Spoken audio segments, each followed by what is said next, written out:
अस्सलामुअलैकुम नाज़रीन, आप देख रहे हैं जेएन न्यूज़ HD। आइए नजर डालते हैं आज की अहम खबरों पर।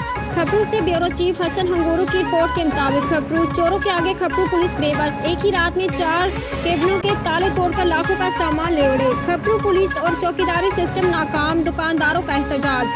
तफसील के मुताबिक खपरू शहर में सर्दी बढ़ते ही चोरी की वारदातों में यकदम इजाफा हो गया है। एक ही रात में चोरों ने 4 केबलों के ताले तोड़कर लाखों रुपए मालिक का सामान चुरा लिया। एक चोरी की वारदात खपरू पुलिस स्टेशन से चंद कदम दूर सोना शेख नामी शख्स के केबिन के ताले तोड़कर चोर हजारों का सामान चोरी कर गए।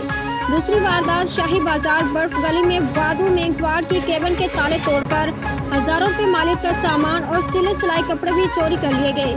सेवनेजी रोड पर सांगड़ रोड पर भी केबिन के ताले टूट गए। मगर खपरू पुलिस एक ही रात में 4 केबिनों के ताले टूटने से लाइल्म खपरू शहर और गिरदनवा में एक हफ्ते में कई दर्जन वारदातें हो गई हैं। मगर खपरू पुलिस सब अच्छा की रट लगा रखी है।